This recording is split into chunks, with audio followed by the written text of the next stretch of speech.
ഞാൻ 7 വർഷമായി പലവിധ എക്സാമുകൾ എഴുതിയെങ്കിലും അതിനു വേണ്ടിയിട്ട് ഒത്തിരി ട്രൈകൾ നടത്തിയെങ്കിലും ഒന്നും ഫലവത്തായില്ല.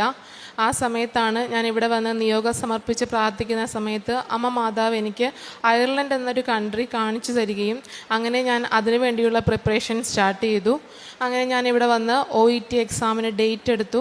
അച്ഛനെ കണ്ടു. അച്ഛൻ ആ സമയത്ത് ഞങ്ങളുടെ ബാച്ചിലുണ്ടായിരുന്ന കുറച്ച് പേരോട് മാത്രമാണ് അന്ന് പാസ്പോർട്ട് വാങ്ങി അച്ഛൻ അമ്മ മാതാവിൻ്റെ മുൻപിൽ കൊണ്ടുവന്ന് പ്രതിഷ്ഠിച്ച് പ്രാർത്ഥിച്ചു. ആ സമയത്ത് എൻ്റെ മനസ്സിൽ ഉറപ്പുണ്ടായിരുന്നു എന്തൊക്കെയാണേലും എനിക്ക് ആ കൺട്രിയിൽ എത്തിച്ചേരാൻ സാധിക്കുമെന്ന്. ഞാൻ ഉറപ്പായി വിശ്വസിച്ച് പ്രാർത്ഥിച്ചുകൊണ്ടിരുന്നു. എക്സാമിന് പോയപ്പോൾ ഞാൻ അമ്മയുടെ കാശ് രൂപം കയ്യിൽ പിടിച്ചുകൊണ്ടാണ് എക്സാം എഴുതിയത്.